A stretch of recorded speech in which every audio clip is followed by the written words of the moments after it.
How cool is the Elder Vampire, and what separates him from all the other ruler types? With the release of the Thrones of Blood expansion, Age of Wonders 4 has added the Elder Vampire to their list of playable ruler types. In my last video where I talked about the Dark Culture rework, there was a very large analytical viewer retention, which is to say a lot of you guys continue to watch the video. And the comments showed that you guys really liked that style of doing things, which was I just generally went over a total overview using as much time as I could to talk about all the things that were changing with the Dark Culture, and we will be doing the same thing in this video.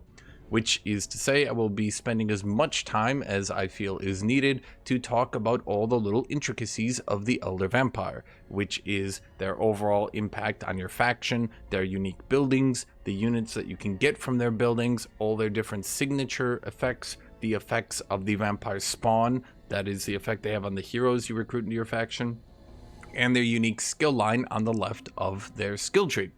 So as always, you can use this video as a podcast to just listen along, or put me on your second monitor, or just put me on your TV or anything like that. I will show everything that I'm talking about to the best of my capabilities. But as always, there is only so much I can do to keep this visually stimulating. Now, I do want to do one bit of feedback. There was a post on Reddit I read that was like a weird hate post directed at me. And it seemed to have the misconception that I do these videos with the assumption that you guys will listen to the videos and then like generally follow what I'm saying to do, like do this thing, don't do that thing. And that's not what I do these videos for. I actually have weirdly always made a note at the start of these videos, which I'm not sure how that got overlooked, saying that you guys can use or not use what you think is powerful, but these videos are directed at people who don't have all the time in the day to learn and read through every dev diary and play the game to learn every little bit of detail about the game, and they just want to learn about Elder Vampires and know everything in it and know what would make a decent Elder Vampire build. A lot of people struggle with the base game because it is a very difficult game. I myself struggled with this game a lot when I was new to it, so it is helpful with such a steep learning curve game to have some bit of advice with the Elder Vampire. On Reddit, also, I saw some people on Reddit, on the Discord, and even in their own forums, people were having a lot of difficulty with the Elder Vampire and calling them weak. I don't think the Elder Vampire is weak, I just think that they have a desired gameplay. Now you might say once again, oh, but now you're telling people how to play. Well, in this case, in some ways, yes. In this video, I will be giving you information on the desired gameplay of the Elder Vampire, because it's clear that the developers gave you some options for how you play out the Elder Vampire, but much like the Eldritch Sovereign has a class that's best for it, the Dragon Lord has some classes that it just synergizes with best, as the Giant King has some classes it synergizes with best. The Elder Vampire also has some classes it synergizes with best. I also think that for the Elder Vampire, they pushed it into a certain world map gameplay style that some people don't exactly vibe with, let's say, but I do think was actually a good thing, because much like the Giant King needs to actually do his terraforming, I think that sometimes when your gameplay is a bit more restrictive, it doesn't allow you to optimally play the ruler into literally every build. But I sometimes think that generic lords who do work in every build can actually be bad for the game, because if you're just generically good, then you don't typically end up being very special or rewarding for any build, which can make you feel, well, as I said, a bit generic. So let's then start going along. Make sure to like, make sure to subscribe, make sure to leave a comment down below. As always, I look at all these feedbacks and this helps me out immensely. I do read all the feedback, as I said earlier, so you know. Those of you who've been following along, also I do have a Patreon, and you would know then why I would want people to subscribe to my Patreon. I'm not going to go into that too much here or at all, because I don't want to, you know, spoil a video with it. But I am trying to write posts on that Patreon to kind of make it worthwhile to you guys, but also just, you know, helping me out by giving me some monthly money allows me to continue to make these videos. Okay, let's then start with the Elder Vampire. What do you need to know first and foremost? What is the most important thing about the Elder Vampire? Whereas some rulers like the Dragon Lord will start the game very powerful and then slowly get weaker as time goes on in relation to a champion, the Elder Vampire starts, I would say, weaker than a champion, inarguably weaker than a champion, and then slowly picks himself up throughout a game. He plays in some ways like an Eldritch Sovereign, wherein he is focused on his signature abilities and their special effects to carry himself.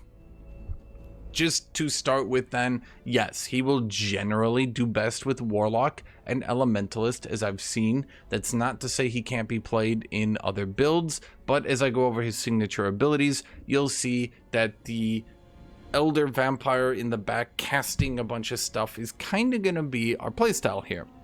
The Elder Vampire has the 82-2 stat line, the 80 health, 2 defense, 2 resist. That's what the Champion and the Wizard King have. So the Elder Vampire has the same stat line as these guys and no advantages. He has 2 drawbacks that he starts the game with that also hurt him. He has Aversion to Light and a 5 gold upkeep. So he's got 5 gold upkeep and Aversion and no actual advantage until he reaches level 4. Aversion to Light is particularly problematic as well. He cannot regenerate and deals negative 20% damage unless he's in the underground, gloom, or sunless terrain. Now, this is a fairly large disadvantage. This does not restrict him, of course, to only being played underground, but underground is a weaker playstyle, and this does mean that the Elder Vampire is a bit restricted and will struggle a little bit, at least in the early game. But he will get stronger, which we'll go over as well. As an overview then, what he does do is he gives you the Wizard Tower Plus. The Vampire Castle does everything the Wizard Tower does, but better. Every single upgrade to the Vampire Castle also gives you an upgrade to one spell that you can cast. The spell you start with is the Clairvoyance Ritual. He does use thralls like the Eldritch Sovereign, but he has totally different ways to use them. He has different events in game with them, and he has his own kind of playstyle on how to obtain them. I do think, of course, that the vampire does seem pushed a little bit into using food because he obtains thralls primarily through food.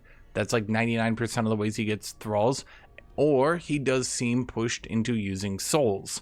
If you don't generate a lot of food and you don't generate souls, it will be hard to get lots of thralls. But there is the one thing here, which we'll go into later when I go through his building, that a lot of these thrall spells aren't particularly amazing to begin with, so this aspect of him can also be overlooked. Now I'm saying this because some people seem to think that you need to play him underground. That's not true. Some people think you need to play him with food or you need to play him with a soul build. That's not true either. You can play him in different ways. His primary strength is going to be through those signature abilities, which we're going to get into later. He drains 20% of the combat experience earned by turned vampire heroes. It doesn't specify too much right here, but all heroes that you recruit with the Elder Vampire will be turned. And turned heroes, I'll get into their advantages later. Or I should say, actually, he has 3 debuffs. I forgot at game start. He's also an undead. Undead gives you -4 spirit resist and -4 fire resist. This is another reason I think that the Elder Vampire doesn't do too particularly great with melee builds. It's really hard to never end up getting clobbered by spirit and fire damage. You do get that frost and blight resist, you are immune to poison and disease, but there's significantly more spirit and fire damage than there is anything that these advantages would give you. So if he's in the front tanking, you will hit a wall of fire at some point. Okay. The entire faction is immune to Sunless Terrain's penalties. That does not, I should say, to Sunless Terrain's city stability and morale. You don't need to cast a spell to get this. You don't need like a building for this. Your entire faction is just immune from game start. Okay. You do get the Elder Vampire Governor. Now, this is kind of like a warped version of the Champion Governor. You start with each population grants food, draft, and knowledge. Champion Governor gets each population grants mana, gold, and knowledge, but he gets that at Renown level 3. His Renown level 2 is the same as the Champion Governor's Renown level 2, except he also gets thralls require 20% less food. But only he gets thralls and not the champion, so that would only affect him. His level 3 is Mines Grant +2 Imperium. Now, Champion Governor gets Farms Grant +1 Food as their opener. I do think that the Champion Governor is a little bit better. Mines grant Imperium, but only in your capital. You can get a couple mines into the mid and late game, but it's not really an early game building that you would want to rush to. So at most, we could maybe be doing like 2 Imperium, which is to say it's okay, but it's not really the greatest. I actually think the food from farms is a little bit better here because it helps you right in the early game where food is at its best. And then in the late game, and this is what I'm talking the Vampire Governor, the Vampire as a whole, really, he does scale a bit better than the other ones. But yeah, then he has as level 4 the same as the Champion Governor. Units cost 20% less gold draft, but he also gets reduced souls as well. So he's kind of like a warped version of the Champion Governor. Now, although he has the mortal stat line, he cannot get racial transformations in game. He will still, of course, get your form traits like other lords, but he will not be able to obtain racial transformations. Some people think that the Elder Vampire hybrid was added to get racial transformations. He was not. The Elder Vampire hybrid was only added so that you weren't forced to use the vampire race, because there is a Elder Vampire Pureblood race, an Elder Vampire Pureblood race, not a. And you just get the option to choose a hybrid if you wanted to use your form trait, which I think is an overall good thing. You can see the unique Elder Vampire race right here. Vampires themselves, aesthetically, as we're talking in an overview, a review, they do get a bunch of unique things, a bunch of unique aesthetics that they can get. Now, these only affect your aesthetics, of course. Much like when you are a hybrid only affects your aesthetic. This only affects your aesthetics, but it's really good that vampires can do a bunch of things that, you know, only vampires can do. Some people have really liked what they can do with vampires, and they can still use mortal stuff, both from the Pantheon and from your faction itself. Oh, wait, no, they can't use from your faction. Well, okay, they can still use from the Pantheon. At any rate, so they can use from the Pantheon, and they can use from the yeah, so it's much like the Wizard King from that regard, where they kind of has their own aesthetics there, but they can also choose from the Pantheon. Okay, let's go with you. And a lot of these do actually look pretty cool. You can do a lot of different cool looks, different, you know, things with it. Of course, you get the Pantheon right there. So yeah, you got a lot of options, a lot of choices. You do have unique vampire poses as well. I believe you have, these ones are generic. So you've got this one, this one, this one, and that's it. So those 3. Then I do believe you also have some unique vampire tattoos that you can do. Yep. So they definitely added a bunch of choices here. Like you can sparkle. Some people thought you wouldn't be able to sparkle. No, you can actually sparkle. That's totally allowed. You can be a sparkly vampire if you want. I was told you couldn't sparkle. Some people actually said that they didn't think you would be able to sparkle. No, you can sparkle. It's a tattoo choice. Okay. Now let's talk about what you probably want to know. What is the strength of the vampire? What do they do best? Well, what vampires do best is their signature abilities. This is their main draw. The vampire as a faction is very focused on vampires. Now, I did look through this, and I did have to redo a 20-minute video because I was very confused by this. This is just a little thing. You have to choose your base signature ability. I'm kind of dumb, and I didn't do that. I kept clicking around being like, why can't I have the level 16? Yeah, you have to choose your base one before you can choose these ones, should you happen to just skip through them. This is, that's my ascension, because I had ascension. That's just an ascension trait. That has nothing to do with this. Maybe I shouldn't have had this here. Now, I am Dark Tyranny, and I do think Dark Tyranny is a bit useful for describing some things to you guys. Dark Tyranny has exploit vulnerability. If you ever see exploit vulnerability, that's from Dark Tyranny. That's not from the vampire itself. But the reason that's helpful is if something is an attack, it will have exploit vulnerability on it. Some people don't understand the differences between these tags down here at the end. If something is a debuff, it is only a debuff. If something is a debuff melee, then it is considered an attack. Physical, ranged, magic, and melee are considered attacks. So when see Desecrator here is magic debuff, therefore it gets exploit vulnerability.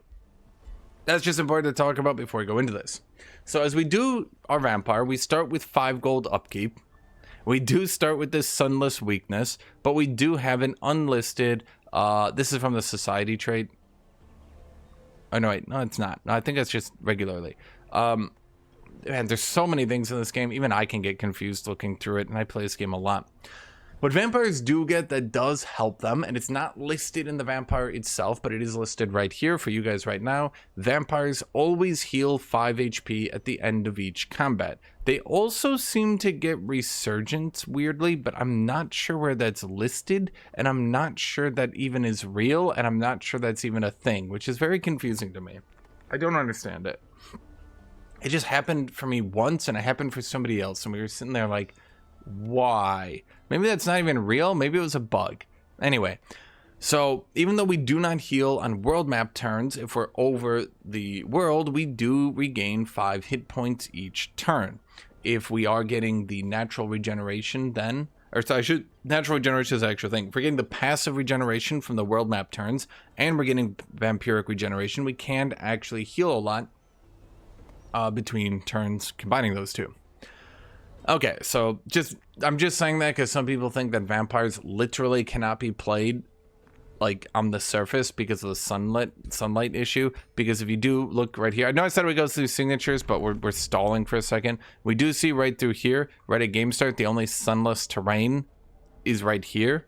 So this is the only place we can heal our dude. And in addition to that, you have to build a building before you can spread that sunless terrain. So some people kind of get the misconception. If you play your combats well, if you play in the back, and this is also why I don't think melee vampire works, but if you play in the back and you just play safely, you can keep your vampire's health up and you can keep it pretty safe. Okay, now let's talk about the signatures because I'm sure you guys really want to think about this. Okay, Hemomancer is the first one. You take 10% of your total HP, and then you deal 50% bonus damage. That's cooldown 2, so once every 3 turns, and lasts for the rest of the turn. Then it has a passive effect here. Every time you kill an enemy with a magic, melee, or physical ranged attack, they should have just said attack. So anytime you kill an enemy with an attack, you heal 10 temporary hit points. Then your upkeep is increased by 10. So, even more gold upkeep. Ugh. Something to note for this plus 50% damage, because I noticed you were all just salivating at that one. All percent damage modifiers are additive, so if you crit, you deal 150% damage. If you crit with 50% strengthened, you deal 200% damage. If you crit with 50% strengthened with blood empowerment, you deal 250% damage. Do you get it? That's done to make sure that percent damage modifiers don't scale out of control. So blood empowerment, despite looking outrageous on paper, is a good effect, but not an insane effect. It does allow, of course, warriors and rangers to be played by vampire lords and do pretty decently. The only problem I would say to blood empowerment then is it's not as good as the other options, which we'll get into. Nightsworn likewise has one issue, but it's a very specific issue, which some of you might say is a bit too niche, but I actually say is kind of a big deal. But Bat Swarm is a debuff melee effect. It is a free action use, so you can use this and move, or use this and use the entire rest of your turn. It gives 8 damage and a 90% chance to blind. Because it is debuff melee, it inflicts any of the damage riders you have, and it does a melee effect. Now, it's not considered base, so if you have any effects like Frost Strikes, that's only base attacks, but other effects will apply into this one. It's a decent enough ability. Its passive effect is you conjure a Doombat, which is okay. Now, why am I then saying that I have an issue with Nightsworn? If anyone from Paradox is listening to this 19 minutes into this video, anyone from Triumph, let me tell you. The problem is, Pack Leader is attached to Bat Swarm, which is not good for beast builds. beast builds do not want another melee in their army. They have enough melee. The lords for beasts like being ranged, and attaching pack leader to a melee ability on a ruler type which really needs strong abilities to carry them isn't good. So just I'll note which abilities should be given pack leader. You do get a Doombat, that's new, and Doombats are actually quite decent as a unit because you just get them for free. They're just like that little crow, but better because they have lifesteal and bleeding, so they're just a better crow. You do get that every combat, so that's pretty good. It is an animal. Did I say that? I'm gonna just double down. It is an animal, so we'll get all animal buffs as well. So the Doombat's pretty good. The third effect here is Dreadful. This is a free action ability, range 3 debuff. That applies to Torment onto enemies. Torment is a new effect. Whenever a unit with Torment uses an ability, which is anything, Torment is literally anything except ending their turn in defense mode. They take 8 unpreventable frost damage, 4 morale. Now, I shouldn't say unpreventable, but that frost damage ignores resistance. It only gets affected by frost resist. So they take 8 frost damage, lose 4 morale, and then lose a stack. It counters up to 5. It stacks up to 5 times and counters Grace. It's probably overpowered. By the time you watch this video, it might even be nerfed. Then they also get Stannis vulnerability and lose 10 morale. None of these can be resisted, which is kind of a problem. Not with this ability in particular, but it is an issue that the devs are adding so many different ways to lose morale with no % chance to resist. It makes PvP fights against morale bombing really, really, really unfun. Its passive effect is all attacks cause 4 morale loss on target, doubled for single shot, as I was saying. So this will affect all attacks from then on. Those of you who maybe are playing elementalists who have a lot of free abilities that they can spam each turn might like dealing 4 morale damage to enemies on every single effect. It gets a bit irritating, I might mention. The fourth ability here is my favorite ability, Dark Sacrament. Target corpse explodes and all enemies in a 2 hex radius suffer damage. Does 15 damage, which is a decent chunk. It's a magic debuff ability, so that works really well with warlocks. It leaves 1 action at cooldown 1, so usable every 2 turns. So this is pretty good on warlocks.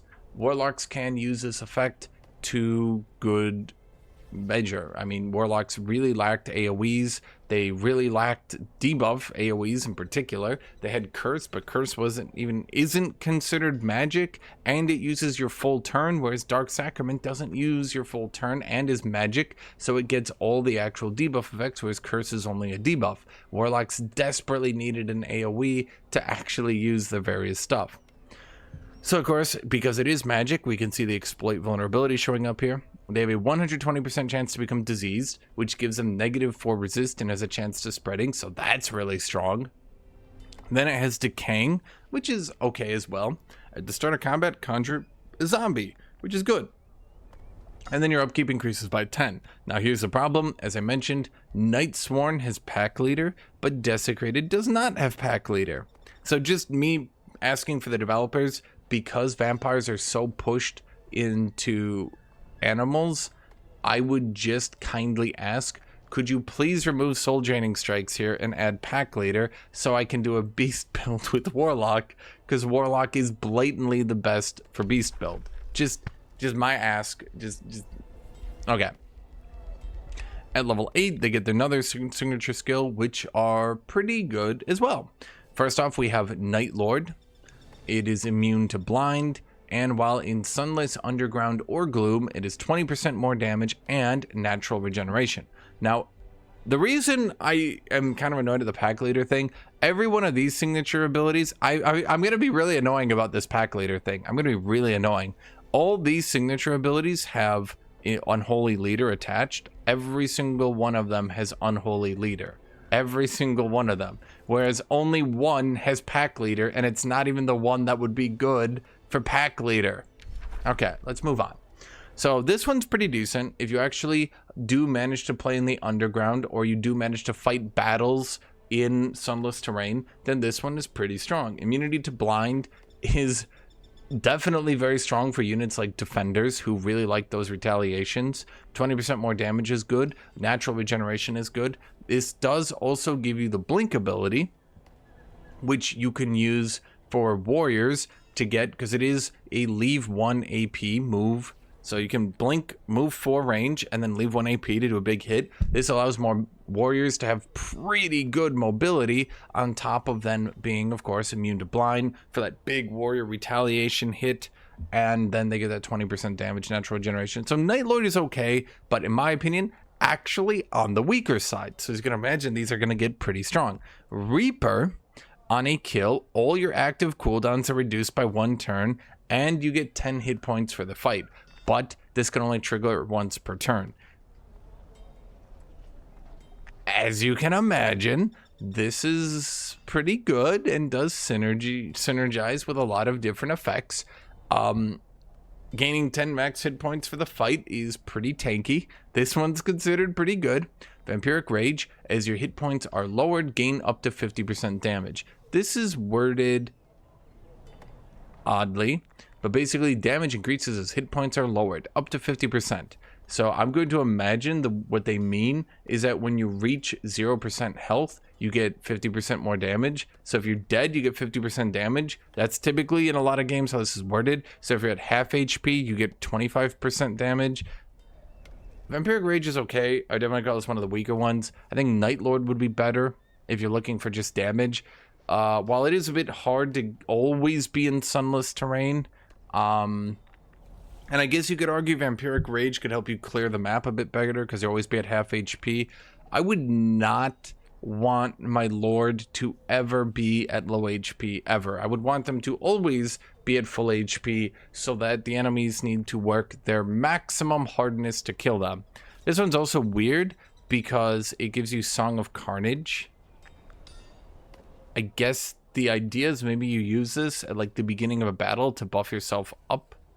It's a bit weird to me because there are support abilities, and it's definitely this is definitely not a support ability.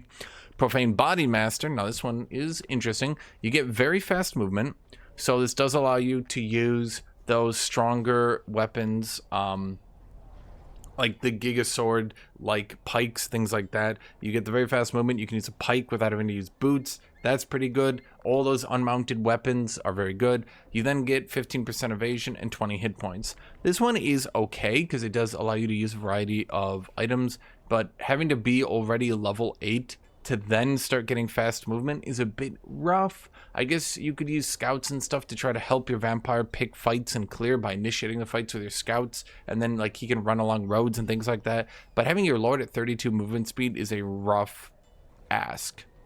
You do then get Draining Burst. Adjacent enemies take 20 damage, and the caster heals for 100% of damage dealt. This is magic, which is rough. It's not magic base, it's just magic. So I would assume this is primarily going to be used with melee. If it was considered magic and melee, I would think it would be at least a little bit better. But I can't think of many situations where I'd bother to put a point into that one. Most of the time, with all the different ways to heal in the game, with different effects like lifesteal, heal on kill, all that stuff, I would assume, unless you're in like a terrible situation, completely surrounded, somehow at 1 HP, it's not going to be an ability I really want to sink a skill point into. Marrow Drinker is definitely an interesting effect. I've liked this one, particularly with the new bleed build synergizes. And with some of these AoEs that do count as attacks, this one can go a bit crazy. Marrow Drinker, I would say these two are generally going to be the strongest, followed probably by Profane Body Master. Then these three are, I mean, Reaper's good. So I would say Marrow Drinker, Defiler, these are like crazy. We'll go into Defiler in a second. Profane Body Master is still pretty good. Reaper is still pretty good. This allows you to do some very, very strong things, obviously. And then Marrow Drinker here, attacks inflict bleeding, automatic bleeding. If it's a single shot, it's 2 bleeding. Then whenever an enemy suffers some bleeding, so at the start of your turn, you gain 2 temporary hit points, so you heal 2. While you might think that that's kind of pointless, because that means you heal at the end of your enemy's turn, that's not the worst time to be healing. That does mean any coincidental damage they deal to you, you heal up. But I would say the main thing of this is just attacks inflict bleeding, all attacks. So if you do, for example, a Dark Sacrament, all enemies get inflicted with bleeding, which does have some pretty strong synergy with some items, because there is a new item. I don't have it. I can't actually show it to you, unfortunately. I didn't get the item forge, which I definitely should have done that before doing this. But there is a new item that you can obtain if you get, I think, 2 Bloodgrass, that every bleed that you have on an enemy gives you 1 status resist penetration on them, which is to say that if you do AoEs that inflict bleeding, the next AoE will be able to inflict all their negative status effects even harder. Or you can AoE inflict bleeding into things like Dominate. Maybe if you have Dominate from your ambition, or you've taken a Dominate skill from your class, or if you've taken Dominate from, I believe, this one right here. Yeah, this one, Mesmerizing Drain, can also inflict Dominate. So there's a lot of things that Marrow Drinker, it does have synergy with items for sure, and it has synergy just with inflicting a lot of bleeding. And then of course, just being able to heal at the end of the enemy's turn, all that coincidental AoE damage they do to you, you'll end up healing a lot of that. So it's not terrible. You'd obviously probably want it to be a bit more controlled on your turn when you heal, but healing at the start of your turn isn't too bad a deal either. This does give you Scarlet Plague. I've never used Scarlet Plague, but I can imagine an example. Like, I can imagine some arguments for it. I should mention, by the way, for those of you who noticed, there is one disadvantage to the Vampire as well. And this is also why I just don't think they're that great at melee. They can't get Zeal. Yeah, there's no way for vampires to get Zeal. And that does give them a bit of a disadvantage. Unfortunately, our Elder Vampires are zealless. They have no zeal.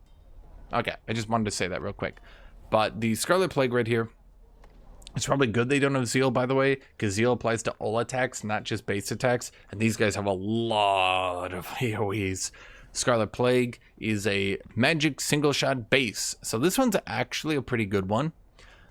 6 range, 3 AP, target enemy sustains damage and gets 2 blood parasites.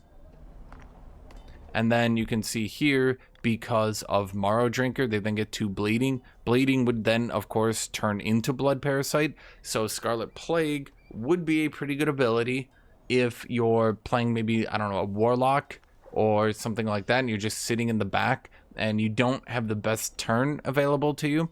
You can use Scarlet Plague, hit an enemy, give them 4 stacks of bleeding and do 20 damage. And then, of course, this is a magic single shot base. So this has all the damage riders that you could imagine, right? If you decide to do maybe a damage warlock with culling magic, you can do a lot with that. Of course, it doesn't have the best synergy as we get later into the game. So I would maybe take this early on and then unspec it. Like if I get level 8, I might take this, but once I get level 16, I'd probably respec out of it. But it is pretty good early on to get you some of those blood maggots. And it will be a decently damaging ability, but it is a physical damage ability, so the synergy with diseasing all the enemies can be a bit, and by the way, we can see here, you see how all this stuff is already starting to be coming here. Yeah, they get a lot of debuffs, these ones. Okay, now let's move on. Actually, we shouldn't move on. Let's talk properly then about Defiler. Now, Defiler gives us attacks remove 1 positive status effect. Single shot attacks remove 2 positive status effects. This is pretty strong, particularly if you can do lots of AoEs. Now, normally Warlocks wouldn't be able to do AoEs, but as we're already seeing right here, we can start doing some AoEs. So AoE debuffing enemies and AoE purging enemies is a pretty strong thing. We can also get Investiture of Chaos here, so we could hypothetically walk up Dark Sacrament into Investiture of Chaos, which, because it's debuff magic, would also then dispel. So we can have 2 dispels and apply a lot of different debuffs. So you can see here that the Warlock debuff build is pretty good. The Warlock melee build is, it's got, like, the Warlock damage build for other things, like, it's not bad, it's got support, but I would say those of you who are playing Warlocks are kind of salivating, because you're like, oh my god, Warlocks, but with AoEs? Oh, because there's very much a problem where the Warlock base class cannot apply their debuffs in an AoE by any reasonable way, and it kind of sucks. Okay, so let's go Maradrigo here just to do the thing. Now we're talking level 16. We have Blood Communion. Now, I don't know why Blood Communion is even here. Your upkeep increases by 20 gold now, so vampires are expensive. Ugh. Okay. But Blood Communion, target friendly unit and the caster heal 20 temporary hit points and have 2 negative status effects removed. I don't think this is particularly good, but maybe if you're doing a ritualist, it is a support ability, so it'd have all the support ability riders on it. Maybe if you're doing like a battle saint thing, I don't know. I can't really imagine a situation where this would be like, if I'm level 12 and I'm like, oh my god, I'm paying so much for my vampire, he's gonna have to carry me, right? If I'm doing that, I really want my vampire to, you know, carry me. And I don't think the heal is it. This isn't to say it's a bad ability, but certainly there hasn't been much support for healing, so suddenly having a level 12 ability that really supports healing kind of comes out of nowhere. Okay, Exsanguinate. This ability is interesting. It does get, they sustain 40 magic damage, always hit, range 6, magic single shot. It is not base, so it won't get all the damage riders. There are, in fact, some damage riders that will attach to attacks and debuffs, even if they're not base. So there are some classes and there are some things that could still use Exsanguinate. So 40 base damage, which is pretty good. Ignores 50% of defense and resist, which is pretty good. Inflicts 3 bleeding, which is... Huh? Okay. So that's kind of where this gets let down. It's big damage, it penetrates, cooldown 2, range 6, always hits. So it's a pretty decent ability if you're trying to kill a lord, hero, maybe a big mythic, something like that. But overall, I would say that it doesn't really go into the theme we're going at here. The theme you've probably seen thus far with Warlocks is either big melee carry or AoE spammer. Maybe ranged carry as well. At either rate, maybe not dude who focuses big single target damage. That build hasn't been supported the best thus far. So Exsanguinate is a good ability. I just don't think it's in the right Lord type. Blood Blight, I would say this one is good. So target enemy unit sustains damage and gets 3 automatic blood parasites. Then it goes to a second unit within 2 spaces. Then it goes to a third unit within 2 spaces of that second unit. I word it like that specifically because that's how it works. It does say target enemy unit and 2 others within 2 hexes. That's not actually how it works. It hits one, searches for another, then searches for a third. So just do note that that's actually how it works. Now this is a magic debuff, so it will get all those riders as well. So if we do decide to go Blood Blight here, we will inflict 3 bleeding. It is 2 bleeding, I forgot. It's 2 bleeding by default, but we get all those other riders alongside. So Blood Blight, pretty good one, that Blood Blight. It synergizes with stacking these AoEs. It has just a lot of synergy. Actually, you know what? I'm gonna do Desecrator into Defiler so that you guys can... Yeah, now you can see Blood Blight is 3 blood parasite. The blood parasites are important than the Dispel. I don't know, the way it worded with Marrow Drinker got like buggy. I don't think it's bugged in game, but I think it's bugged in the tooltip at the very least. So Blood Blight is pretty good, particularly if you're doing a Warlock. Again, Warlock players are going, oh my god, another AoE? I can apply all my debuffs, and it's a magic debuff, so it gets all the debuffs. Yeah. I assure you, Warlock players, your time has come so long as you play Vampire. Okay, so this one's pretty good. I definitely like it. There's no passive or anything. The passives have mostly gone away here, I think. Tormenting Mist. This is a debuff magic. Now it does have the debuff tag, so Death Knights can kind of use this, but I would say Death Knights struggle because they're Death Knights and therefore they suck. But this is a leave 1 AP, all enemy units within a 2 hex radius sustain damage, automatically lose 10 morale, and take 4 stacks of torment. So this is obviously, if you're trying to play a warrior with Willbreaker, this is kind of like your ideal, where you use this for free just to get some extra damage, apply some extra debuffs, give everyone 4 stacks of Torment, which is like diabolical. Highly suspect Torment's going to be nerfed by the time you're watching this video, but you never know. Then you can also use it with the Dispel positive effects if you were doing that to dispel things. So there are definitely a lot of advantages to Tormenting Mist, but as you see going on to the next ones, that's it for melee. So melee either is going to be using Blood Communion or they're going to be using Tormenting Mist, which is to say that I think melee kind of draws the short end of the stick at level 12. Tormenting Mist is certainly quite good for them. And of course, Tormenting Mist does come with Spirit Breaker aura, which would allow you to completely morale bomb out entire packs of enemies, for sure.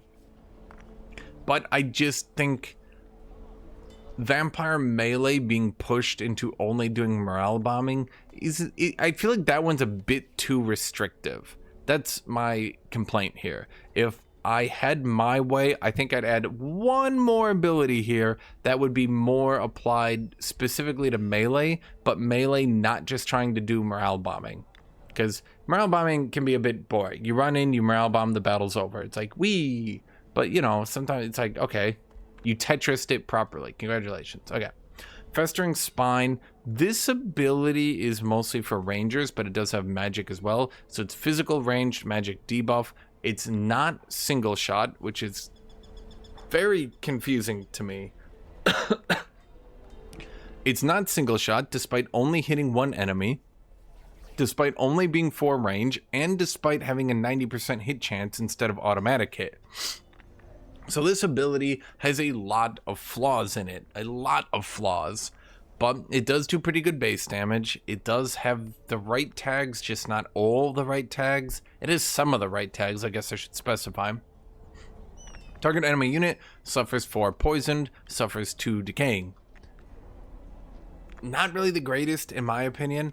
I would also say if you're doing a ranger, there's an infinite number of better abilities you can use. If you are playing a mage, then maybe if you're playing a mage, you could make the argument that you would use this as your turn-ending single-target nuke. I don't think it would even be the best at that one. I think if you're playing a mage, you're probably going for Blood Blight.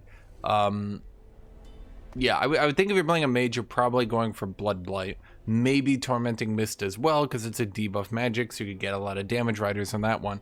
At any rate, I think Festering Spine loses out to Tormenting Mist on most builds. Even Elementalists can do their mobility effects, where they jump in, reset, jump out, and then hit enemies. So he could run forward, AoE, jump out. Like, this is a good damage riding ability, right? And applying 4 stacks of Torment, that's crazy!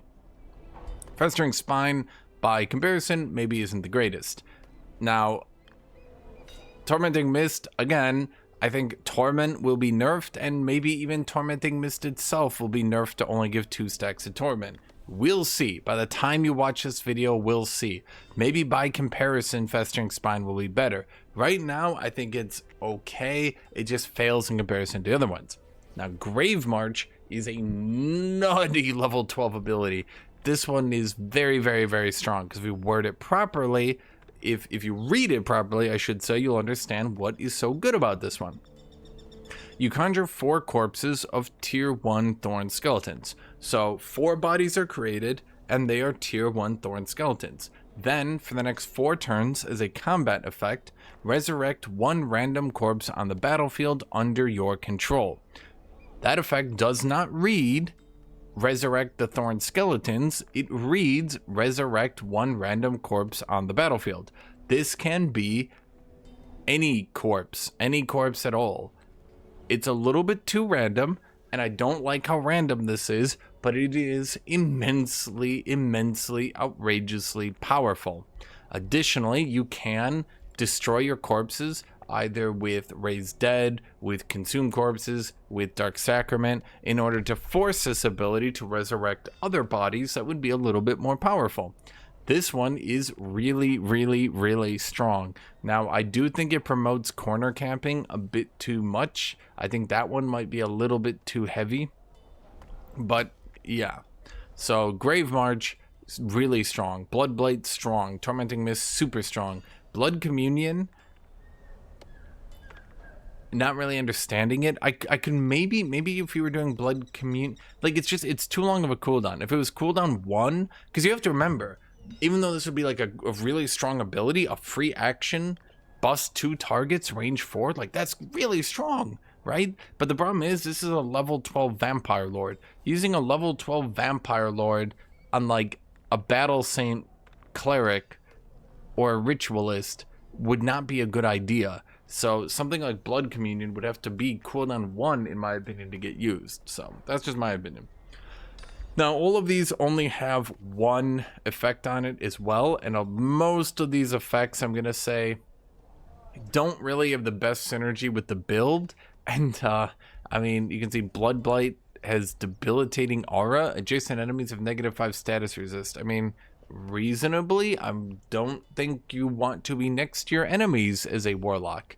Blood Communion has warding aura, which does actually synergize, but then raises the question of, why are you playing that? That's it. That's my entire statement. Grave March has immobilizing presence, which doesn't make sense to me either. But now this is where it gets a bit more interesting, as we roll into level 16. Level 16 vampires turn crazy. Okay, so we get 3 abilities which are guaranteed by default. These 3 can be used on anyone. Supernatural Speed. You get a cooldown 1, 3 range, free action, blink. You then, this unit and all turned vampires have very fast movement speed, which is really, really good. Maybe not as a level 16 ability, but then you get, if the Elder Vampire has a Profane Body Master already, it then gets 20% critical hit chance instead. So if you did decide to go with that Profane Body Mastery, the very fast movement instead becomes 20% crit chance. Personal opinion, I think it's debatably pretty dang good, because some builds can use this blink. For example, Rangers with their reset could be using Supernatural Speed to be blinking into a sniper shot every single turn. Blink, sniper shot, blink, sniper shot, blink, sniper shot. Weirdly good, I would say. Level 16 good? Debatable. I don't know. Rosebound Noble, I'm gonna say Rosebound Noble disappointed me. Not because it was bad in concept, but because it was bad in practice. Now, the Rose Knight suffers the same problem all these non-racial units have, and we can just see the problem right here in front of us. This is an undead unit, meant to be a vampire, but vampires are just undead. 110 HP, 5 defense, 3 resist. It has no form traits, and therefore is understat. So we have a tier 4 non-racial shock unit, which would be good in theory, but it ends up just being too squishy. I think if the devs buffed it up a little bit to 5.5, or pushed it to maybe 5.4 with 120 HP, it would be a bit more playable, but not getting racial transformations on top of not getting form traits, it's a little bit understat. As for the Rosebound Noble effect itself, it's not bad, but it's going to struggle to compete with some other things. At the start of combat, you conjure a Rose Knight, and that lasts indefinitely. That is a tier 4 unit, so that's decently strong, but we are into, let's say, the end game now. We're level 16. Getting a free tier 4 summon is good, but this isn't exactly game-breaking. The other effect we get here is cities gain the ability to draft Rose Knights. So the problem with this one is that, as I just mentioned, if we're already level 16, making our army comp out of a non-racial tier 4 unit is just functionally not going to be that strong. Unfortunately, the Rosebound Noble struggles from that regard. Now, the Rose Knight itself is not a bad unit. We do get a charge strike that inflicts 2 bleeding, so it's okay, I guess. They have Blood Rose Drain, Now what this one does, this one's pretty decent. All enemies in a 2 hex radius sustain damage, then an additional 5 physical damage per stack of bleeding. Now that goes then all the way up. If every enemy has 5 bleeding, because you're doing a pure bleed build, they will do 45 damage, and then it will heal 10 hit points for every enemy with bleeding. Good in theory, and it is a one action ability, so you could just run up into an enemy blob and use it. But because it's non-racial, it's highly likely it's just going to die immediately. It can't get things like steel skin, gold touched. You can't get any of those early racial transformations. It can't get form traits. So it's just going to end up being significantly squishier than you would hope for. It also can't get those boosts from form traits, from racial transformations. In builds like this, I think it would be pretty obvious that you would go with the Toma Pandemonium for the 10% more damage per debuff on enemies, so it can't get that effect as well. There's definitely some problems with this one, but I'm not saying this is worthless. I just think, like, if I look at the other vampire level 16 effects, like a ranger that can blink and sniper shot every turn, that's just going to, in my opinion, be a little bit more impactful than you can build Rose Knights. It does get Raised Thorn Skeleton. Target corpse survives as a Thorn Skeleton under your control. This one's decent enough. Free action, cooldown 2. I don't think this one's too bad as well. I mean, it's a summon that can get summons. So fundamentally, the free Rose Knight can then get a free Raised Thorn Skeleton, so that's pretty decent. We do get 2 things here. All melee attackers get bleeding, and while this unit is in combat, all friendly undead units have Razor Thorns. So everyone you have that gets attacked, enemies suffer bleeding. I think that's decent, the Rose Knight. So getting 1 free Rose Knight isn't bad, fundamentally. All enemies will just be bleeding all the time. It's just, in my opinion, again, I just think some of these are just going to be way stronger, which I'll get into. So Supernatural Speed, pretty decent. Curse to Undeath. This is where Rosebound Noble will start to... I just think if they made it like a little bit tankier, that's all I'm gonna say. I'm dwelling, okay? And just let me dwell for a second. I think if they just made it like a little bit tankier, just push it to 5-4 with 120 HP, and I like just that little bit of tankiness. Okay, moving on to Curse to Undeath. All enemy units in a 2 hex radius as a leave 1 AP, 10 damage magic debuff, 4 range. So you walk up, 2 hex radius, all enemies get soulbound until the end of combat as a magic debuff. As you might imagine, this is considered pretty strong. So the soulbound does give you more souls gained from killing enemies if you're doing souls, but I don't think that's the important part. When this unit dies, it has a 30% chance of becoming a decaying zombie. I don't think that's even the important part. What is the important part, you're saying then? Well, as you can see, this is a magic debuff. So we can get Dispel positive effects. We can get Exploit vulnerability. And as I will show you here real quickly,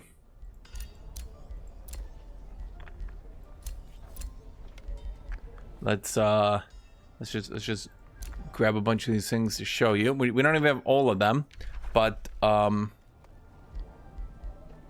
Curse to Undeath does have a lot of synergy, of course, with warlocks, with mages, who can get lots of effects onto their magic debuff abilities, and this becomes the ultimate holy shit warlocks are playable ability.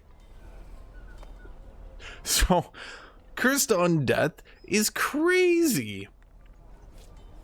Very strong, this one.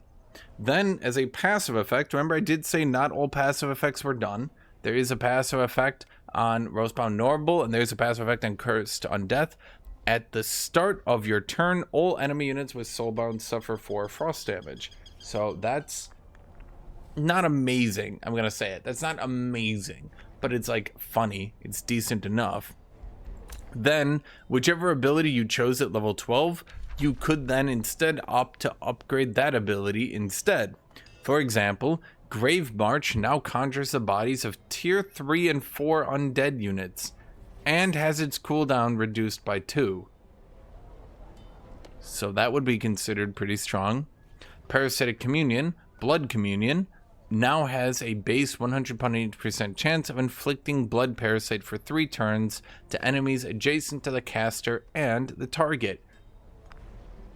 Yeah, I mean, honestly, who cares? Whatever. Blood communion. Violent exsanguination. Exsanguinate now deals 50% of its damage to adjacent enemies.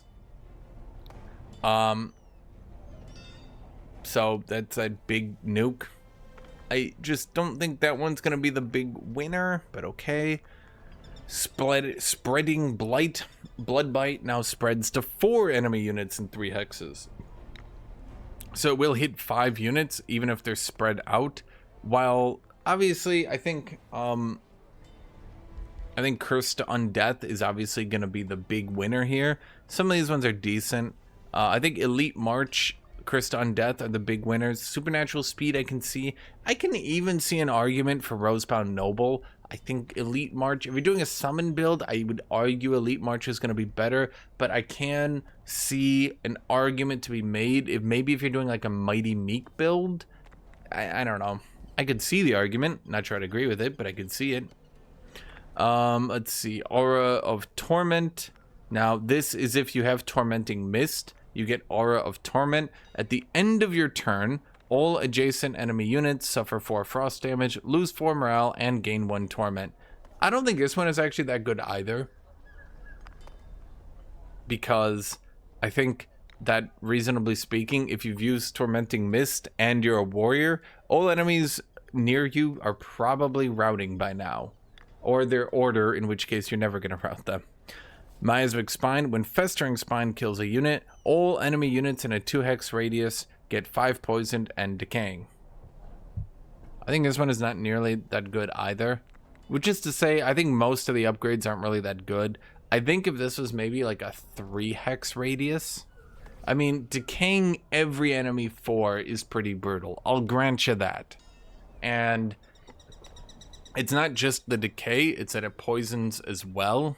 So you effectively can never regenerate through this. You'd have to cleanse them. You'd have to have some sort of AoE cleanse as well. So, I mean, you have an argument that Miasmic Spine could be useful. I just think at the end of the day, if I'm playing a Ranger or something like that, I'd probably just rather go Scattershot. If I'm playing a Mage, I'd rather just have Curse to Undeath.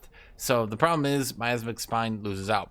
So at the end of the day, we got Elite March, Curse to Undeath, Rosebound Noble, Supernatural Speed. You might notice this is what I picked. These are the 4 ones you can actually pick. I just think, personally, Rosebound Noble is probably going to end up losing to Elite March. I can see the argument, though. Like, I think, like, whereas these ones are all like, I think this one's like, but maybe.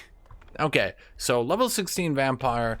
Really, it's just Cursed Undeath has crazy synergy. Elite March, being able to Grave March, even if you don't have any way to reset your cooldowns, being able to permanently maintain the battlefield control effect, where every turn an undead is reviving, that's pretty strong, I would argue, because, well, yeah, that's just pretty strong, right? Okay. And then Cursed to Undeath, I mean, you can see, I just wanted to show you guys the crazy synergy here. So I'm hoping you guys can see that. Okay, then let's talk about the Vampire unique skills over here. I would say the general opinion right now is that they're pretty bad. And I would say that, unfortunately, they're probably going to stay pretty bad. And I'm not sure why. But, okay, let's look at them. They might get buffed by the time you watch this video, but probably not. Okay, Draining Bite and Siphon Blood. One is a melee ability that deals 30 damage and heals you for 50% of the damage dealt. It's okay in the early game for sure to heal up a little bit. Charge Strike will generally outdamage this though, which is kind of one of the problems. So Draining Bite can be useful just to get your HP up a little bit. That's about it. Yeah. As for Siphon Blood, I think this one's just generally bad. It always hits, but at a mere range of 3. That's not terribly great. A mere 20 damage? Your entire turn to deal 20 damage isn't great. You get a little bit of healing, but if you're at range, you don't really want that. The extension off the melee one is it cancels defense mode and retaliation. Unless you have charge resist. God help you if anything ever hurt a Pyro Templar. So, Staggering Bite, not really that great. Like, I cancel their charge, but I use my whole turn. But I could just use a heavy weapon that does that anyway and does 10 times more damage. Reaching Drain gives it 2 more range, so now it's 5 range for a 20 damage hit. Its only advantage here is it's a magic physical range single shot, so it can get affected by a lot of different abilities, but rangers are going to have much better abilities, and I would argue even mages are going to have much better abilities. And because this doesn't scale on your weapon, once you get a tier 4 weapon, stabs and all that stuff, they're going to do way more damage. Okay, so the effect down here is Drain Familiar. You can deal unblockable damage to target friendly unit. Then the caster heals for 20 and gets 2 strengthened.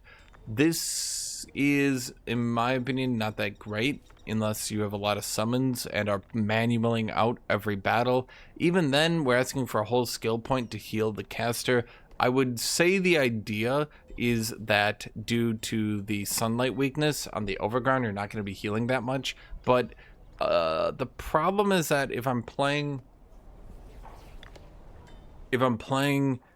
vampires, I should probably be ranged. You can say it's good for melee then, sure, but I'm not sure putting another skill point into trying to keep my melee vampire afloat just to be beating the crap out of my allies, because I'm stealing 20 hit points from my allies, right? Like, they take 20, I heal 20. I'm not generating 20. I'm still gonna have to have new allies rotating in. And remember, the vampire has a 5 gold upkeep by default, so you're kind of putting yourself into a slowly losing situation here, right? You can upgrade the Drain Familiar to grant you 3 strengthened grant the target 3 strengthened. So you get 2 strengthened, they get 3 strengthened. Not sure it works out like that. They get more than you, but whatever. And then Drain Familiar also gives them 3 points of regeneration, and the heal is increased to 30. So they take 20, you heal 30, then they get 3 regeneration to heal 18. Conceptually, it could be good, but if you keep hitting allies and reducing their max HP, you will eventually kill them if you take enough battles. So, and this would be 4 skill points, well, I should say 3 skill points in. So, kind of debatable if it's worth it. Now, the only hypothetical thing that I think could make these worth it is Sanguine Extraction. Your blood drain ability now ignores defense and resist from targets suffering from bleed or blood parasite. So the only problem with this one is they need bleeding and blood parasite. It's a bit hard if I'm playing like a warrior to like jump into the back line, go for the big defense ignoring bite, and oh wait, how do I get bleed on them first? Maybe you argue you could cast a spell, but now I'm using a lot of my kit to just bite people for big damage, right? It just, I don't know about that one. Okay, over on this way, we have blood drain abilities. Now a 60% chance of stunning. Instead, now a 60% chance of mind controlling. Instead, now a 60% chance of dominating. This one is decent, but I've never found a situation where I've wanted to put 3 different points into just fishing for a dominate.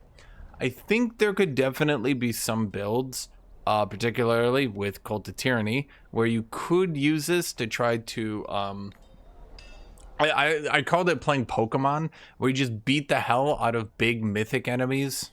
Well, maybe not mythics, but big non-mythic enemies. Mythics have mind control immunity, right? I should say control loss immunity, but basically you beat the hell out of your enemies to keep proccing exploit vulnerability for status vulnerability, and then once you get like 10 stacks of status vulnerability, then you hit them with the mesmerizing drain, which is probably going to go up to 100% chance now. I thought about it. I don't know if it's any good, but it's just something I spitballed, right? I was just thinking about it. I'm like, well, okay, you know, you could tactically try to Pokemon them, I guess, right?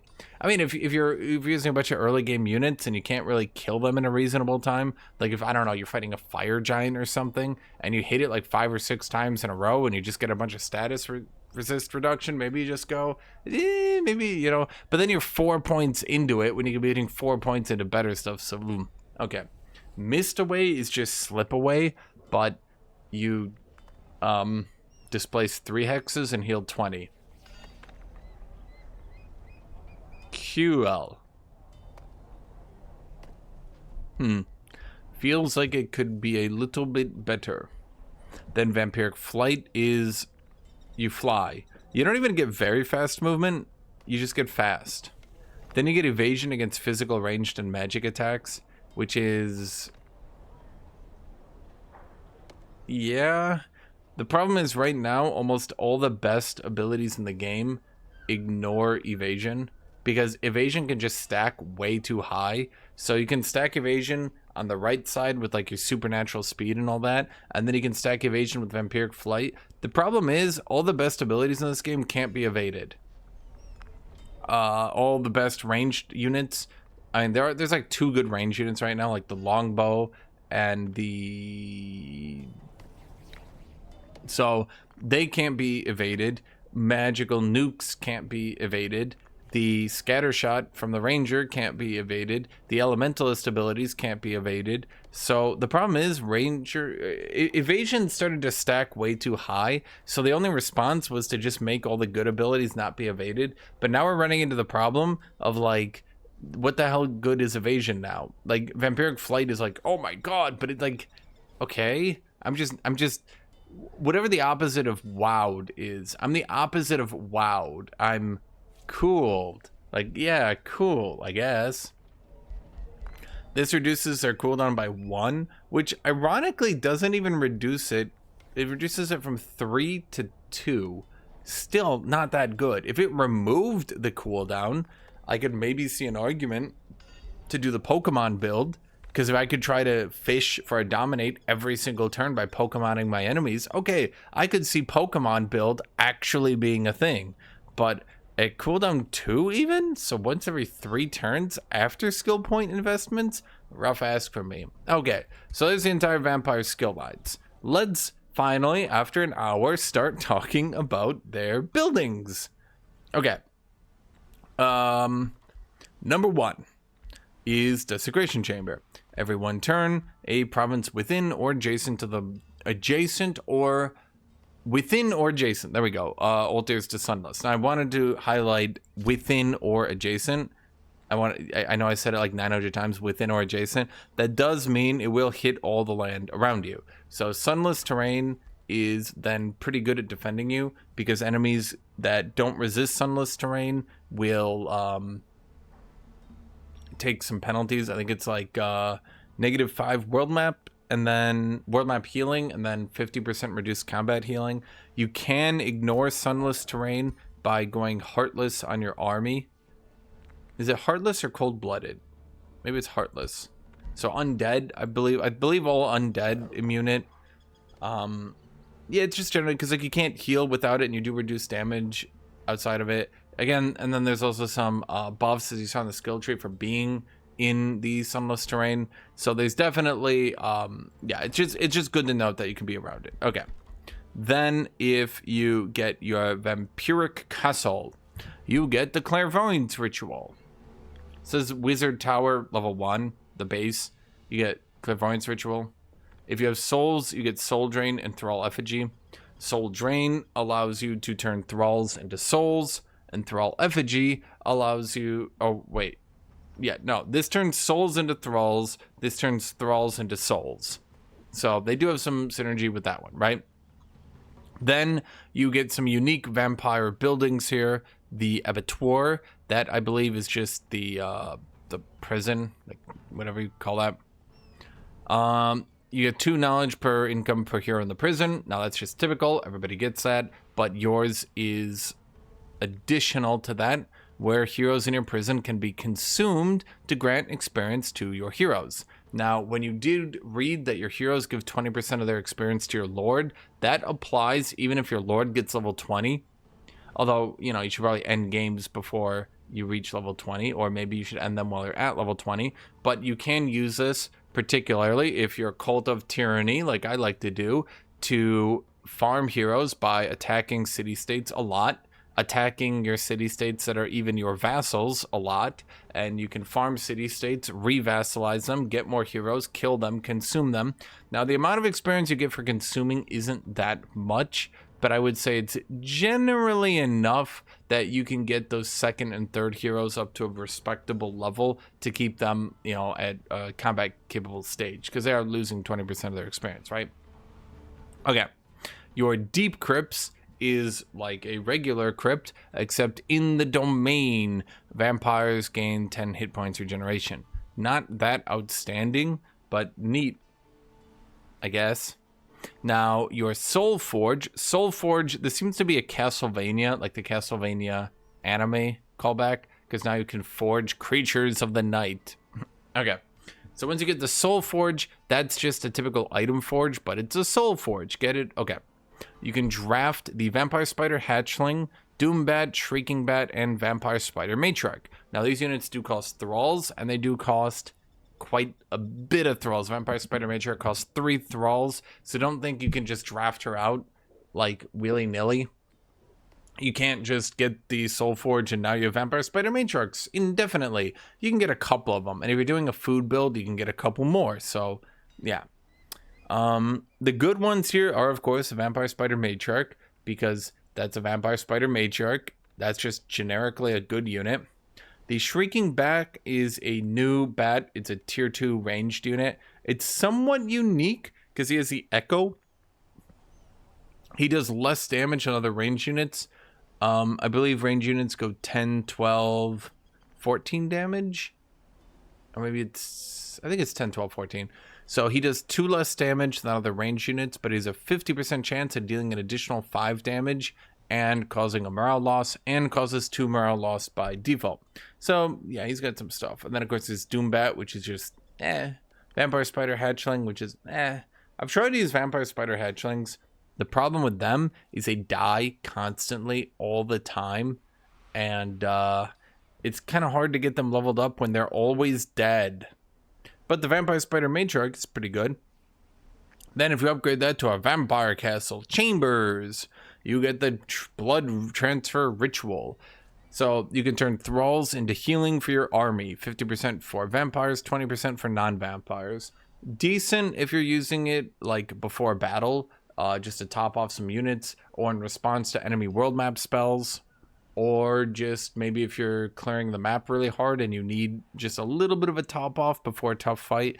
Not too useful. I've never actually used it myself, even in multiple games, because there's never been a situation where like I have world map casting points available, thralls available, and I'm like, oh man, I need a heal right now, but only after I get my wizard tower to level 2. If I had this early in the game, I would use it. If I have this later in the game, I don't really have much use for it anymore. We get the Room of Recall, which is just a Room of Recall. They didn't add anything special to that. But then we get the Laboratory. Now, this is a unique building. It is only for the Vampire Castle, so you can only have 1 in your Empire. But it gives you 10 knowledge income and the Vivisection Ritual.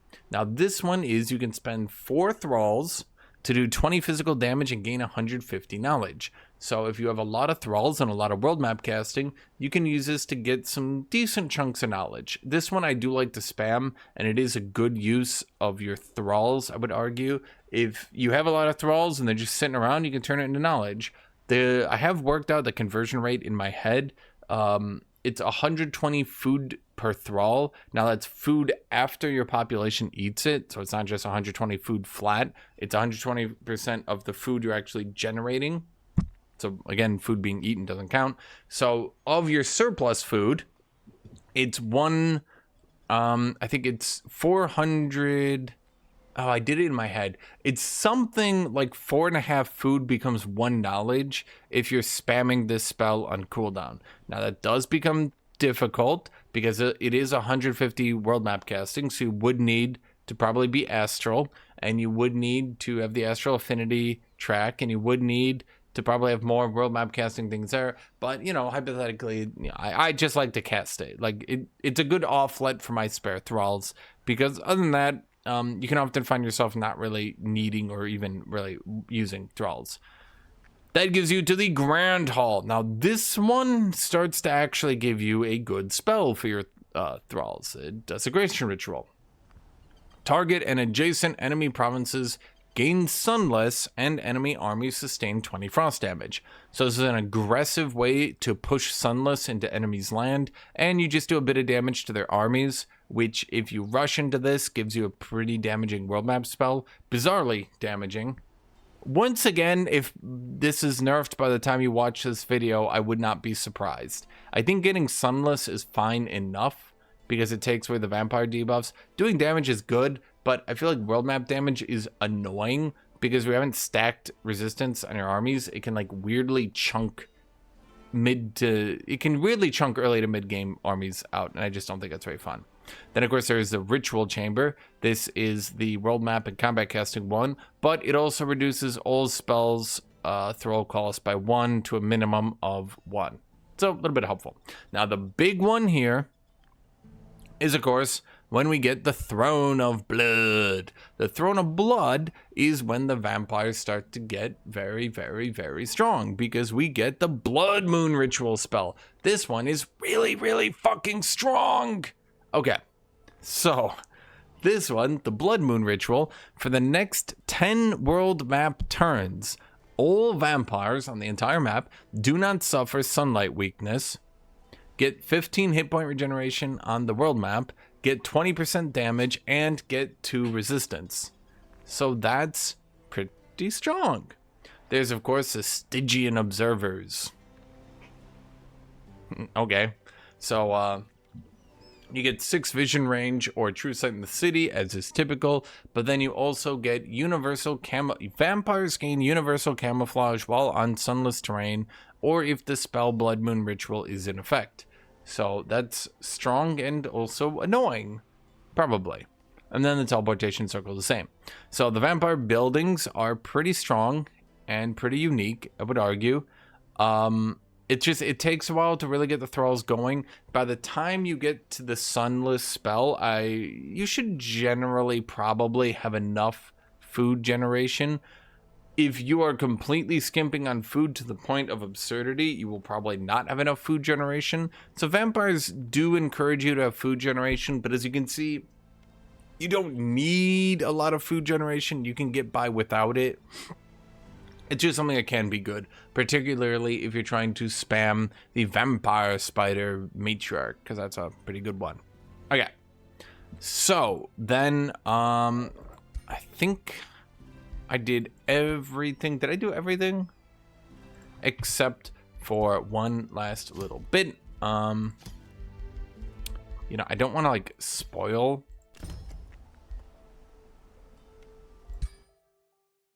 the story mode, so I'm gonna like load before I want it, and I hope this isn't in like a weird spot. No, okay, we're good. Okay, so all vampire spawns do of course get the turned vampire attribute, which wasn't talked about unfortunately anywhere in it. Okay, so all 20% of experience earned in combat by this unit is given to the elder vampire that turned them. If the elder vampire that turned them gains a signature skill, this unit gets 5 hit points and 1 resistance. That of course can turn into 4 resistance and 20 hit points. So as I mentioned with the vampire scaling, in addition to eventually turning off the sun, in addition to well, I mean, it's just really turning off the sun. You get the strong signatures, you can turn off the sun, and all your backup heroes are going to be slowly buffed. But of course, you do have the weaknesses of sunlight weakness. You do have the undead and nothing else. And then, unfortunately, you get the vampire skill tree. Yay, not yay. So I would not say that that's particularly strong. You do get vampiric regeneration at the end of combat, regain 5 hit points. So at least you do get that still, right? So in total, oh, we can see it right here. Yeah, Elder Vampires give time 4. So if your Elder Vampire reaches level 16 by power farming to them, look how cool vampires can look too. I think that looks cool. If you don't think that looks cool, you're factually incorrect. I just want you to like really think that you are factually incorrect, that that doesn't look cool. Okay. So, yeah. Oh, I can show you the item now. No, I can't because I didn't build it. Okay, let me show you the item, by the way, that synergizes with all this vampire stuff. Need to go down here. Oh, it only requires 1 Bloodgrass.